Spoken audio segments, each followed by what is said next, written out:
Welcome back. The new Omicron coronavirus variant has now been identified in 16 states across the country as scientists try to learn how transmissible and dangerous it actually is. A new study says Omicron may have picked up some genetic material from the virus that causes the common cold.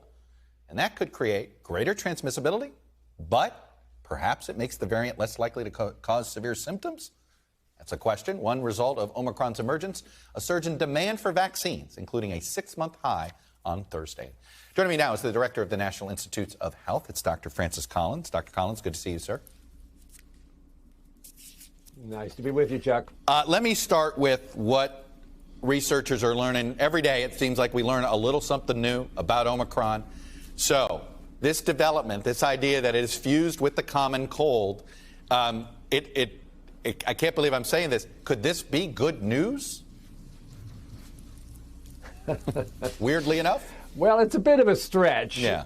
Yeah, okay, I'll take good news right now, but I'm not sure I can claim that this is going to be reliable. It is a bit of a stretch to look at the letters of the instruction book, the genome of this Omicron variant, and try to predict how it's going to behave when it infects people around the globe. But it is interesting. It looks as if this is a recombinant that has both part of the SARS-CoV-2 that's undergone a lot of mutations, and maybe also it's crossed over and picked up a bit of another virus. I'm not sure everybody buys this particular conclusion that popped out in a preprint, but it's an interesting observation. Much more important, though, is to find out what's really happening in the real world. Does this, in fact, turn out to be less dangerous? And how good are our vaccines and our boosters in providing protection? Because we think they're probably going to be useful, but just how useful? That's an answer everybody wants. The scientists are all over this. We were kind of expecting that this would come along at some point. People are hard at work 24/7 to get those answers. It seems that a lot of scientists seem to be surprised at how much this virus is mutated, or how fast this virus is mutated. So I guess, where's your sense of where we're headed? You know, look, I know we need to be vaccinated more around the world, but realistically, should we expect essentially a new dominant variant every 6 months? I mean, we got Delta before that. I mean, are we in that kind of pattern here? It's certainly possible that this is not the last emerging variant that will attract a lot of attention and a lot of concern. This one does have the largest number of mutations that we've seen so far, Omicron with about 50 mutations compared to the original Wuhan virus. And it looks as if they probably arose in an immunocompromised individual. This is a hypothesis, but it seems plausible, who wasn't able to completely fight off the virus. And so it remained in the system maybe for months in that person until they finally got over it. And that is, of course, a perfect situation for the virus to be able to pick up additional mutations along the way. To the extent that that's going to keep happening, if we don't have adequate immune protection across the globe, we're probably going to see something. We'll have to use some of the other letters in the Greek alphabet. We are approaching, obviously, an extraordinarily busy travel season. Given the variant and given the fact that we have a Delta surge in the north, I should show some headlines here to our viewers. I know you're fully aware of it. This week alone on the Delta surge, Michigan hit a new record for hospitalizations. They ran out of beds at a hospital in Boston. We're at our third federal team to assist Minnesota hospitals with COVID-19. We've got a Delta issue.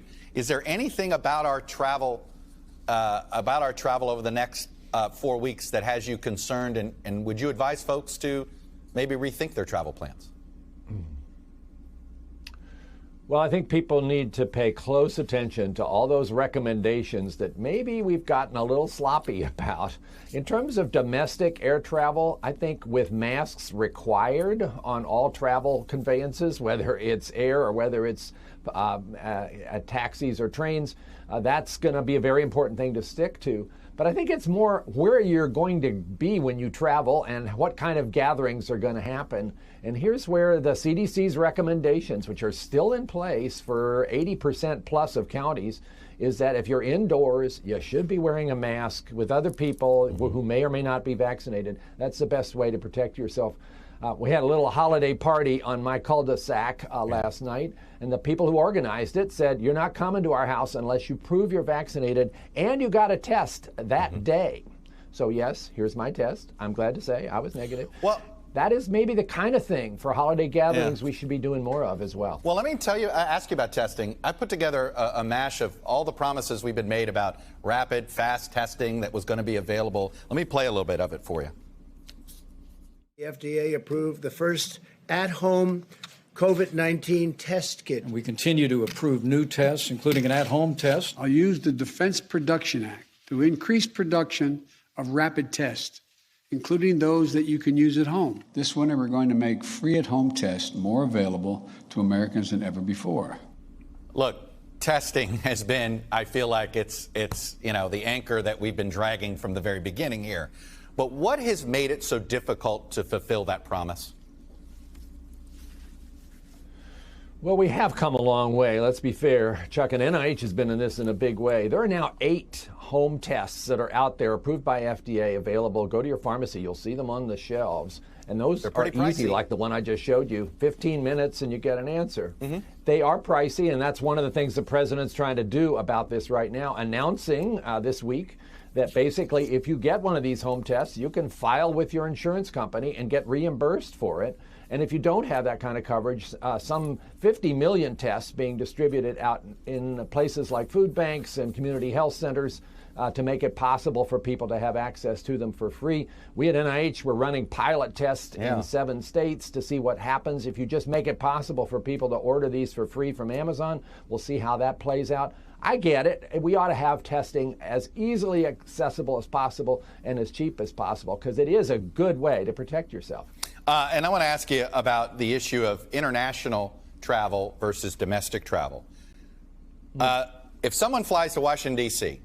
over the holiday, it's a popular tourist destination, from Singapore, where 96% of the eligible population is vaccinated, that person has to show proof of vaccination and a negative test. But someone flying to D.C. from Idaho, where less than half of the population is fully vaccinated, doesn't have to do either. How is that at all logical about protecting our community? Well, you know, I think, Chuck, we're trying to be practical here. If you tried to impose those kinds of restrictions on domestic air travel, that would be extremely onerous for people who are trying to get around the country for things like holidays. And I don't know how much we'd gain by it. If we're worried about whether you're trying to protect some community from Delta, well, Delta's all over the place right now. There's not some chance that you're going to see it spread by air travel that's not happening already in communities. So I think we've got it about right. I do think we have an investment in making sure people aren't bringing new cases, especially when we have things like Omicron to worry about. Hence the importance of requiring international travelers to be vaccinated and to show they've had a negative test. I think that's the right balance. Dr. Francis Collins, really appreciate you coming on, sharing your expertise with us, sir. Glad to be with you, Chuck. Thanks for getting the word out there. Everybody, get vaccinated. And if you are already vaccinated, get boosted. It's time. Please listen to him. He's a doctor. Thanks for watching our YouTube channel. Follow today's top stories and breaking news by downloading the NBC News app.